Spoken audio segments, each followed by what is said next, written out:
Ganhei um diário de presente de Monsieur e Madame Paul Landowski. Eles me disseram que, apesar de eu não falar, poderia escrever. Acham que seria uma boa ideia se eu tentasse anotar meus pensamentos nele. A princípio, pensaram que eu fosse aparvalhado, que não tinha inteligência, o que em muitos aspectos é verdade. Ou, mais precisamente, talvez eu a tenha apenas esgotado, usando-a para sobreviver por tanto tempo. Ela está exaurida, e eu também. Então eles me pediram para escrever, porque sabiam que eu tinha ao menos alguma noção das coisas. Primeiro, pediram que eu escrevesse meu nome, idade e de onde eu vim. Mas aprendi há muito tempo que registrar tais coisas em papel pode colocar uma pessoa em apuros, e não desejo nunca mais estar em apuros. Nunca mais. Então me sentei à mesa da cozinha e copiei um poema que papai me ensinou. Claro, não revelava por onde eu tinha passado antes de me encontrarem debaixo de uma cerca viva no jardim de sua casa. Também não era um dos meus favoritos, mas senti que as palavras combinavam com meu humor e seriam suficientes para mostrar àquele casal gentil que o destino tinha lançado em meu caminho quando a morte já estava batendo à minha porta, que eu era capaz de me comunicar. Então escrevi. Hoje eu vi a lua, e em seguida as Pleiades descerem. A noite agora está na metade. A juventude se vai. Estou na cama sozinho. Escrevi em francês, inglês e alemão. Nenhuma dessas era a língua que eu usava desde que aprendi a falar. Sou capaz de falar, é claro, mas assim como as palavras no papel, qualquer coisa pronunciada, especialmente sem pensar, pode ser usada contra você. Admito ter gostado do olhar de surpresa no rosto de Madame Landowski, enquanto lia o que eu tinha escrito, mesmo que fosse inútil para ajudá-la a descobrir quem eu era ou a quem eu pertencia.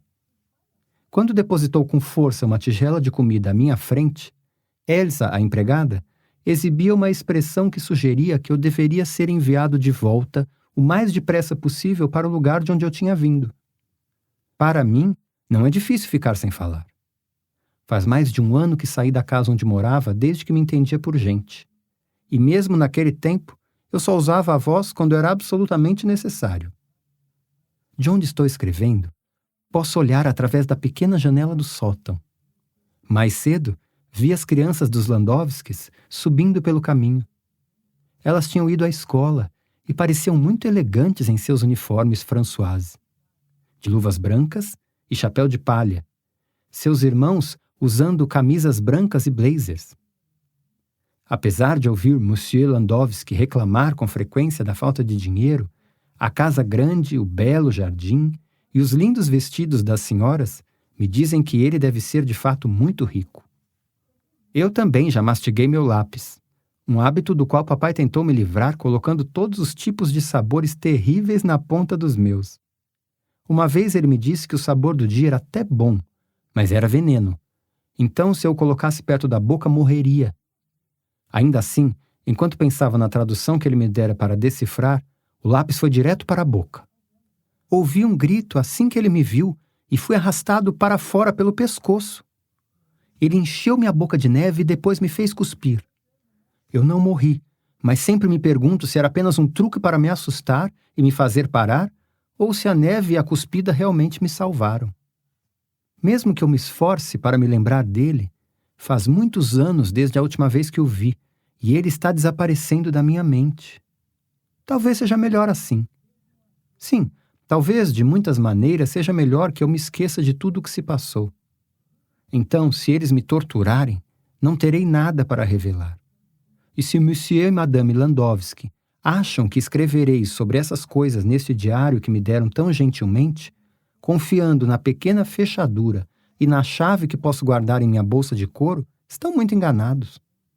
Um diário é um lugar no qual você pode escrever qualquer coisa que sinta ou que pense, explicou Madame Landowski com suavidade. É também um lugar de privacidade, apenas para os seus olhos. Prometo que nunca vamos ler. Assenti enfaticamente. Em seguida tentei expressar minha gratidão com um sorriso e corri para o meu quarto, no sótão. Eu não acredito nela.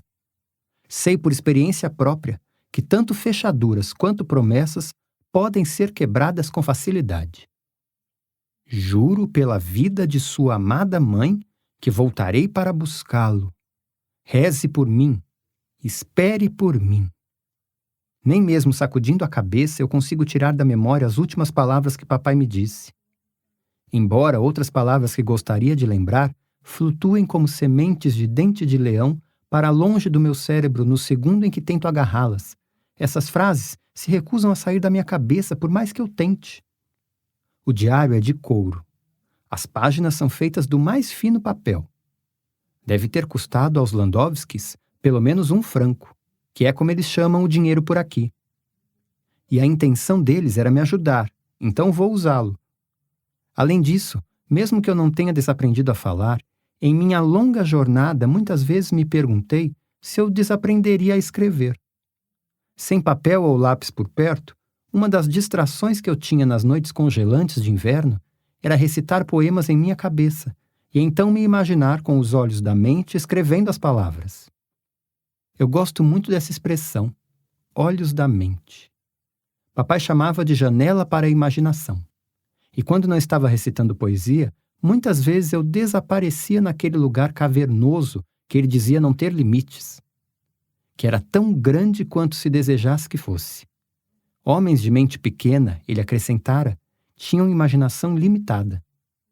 E mesmo que os bondosos Landowskis, que estão se provando ser meus salvadores, cuidem do meu exterior, eu ainda preciso desaparecer dentro de mim, fechar os olhos com força e pensar em coisas que jamais poderiam ser escritas, pois nunca poderei confiar em outro ser humano novamente.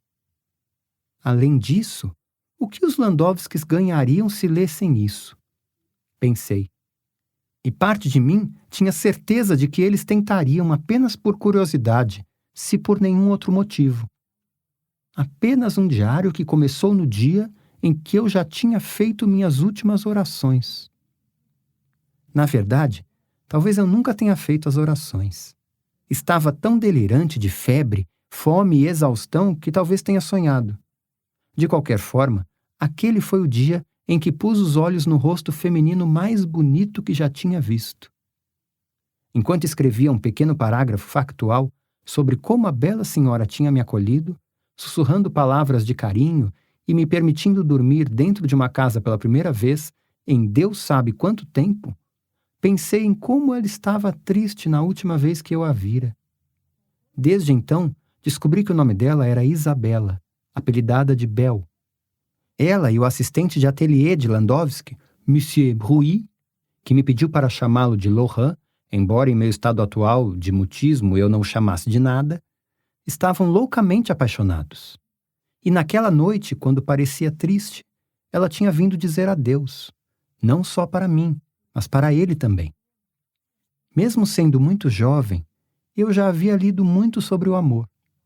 Depois que papai partiu, interessei-me por seus livros e aprendi algumas coisas extraordinárias sobre o modo de ser dos adultos.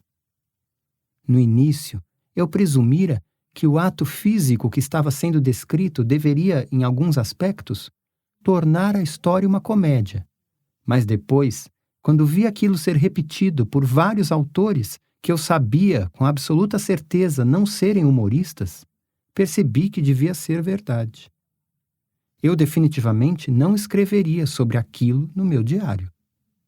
Uma risada baixinha escapou dos meus lábios e dei um tapa na minha boca. Soou muito estranho, porque uma risada expressava algum nível de felicidade. Uma resposta natural do corpo físico. Meu Deus!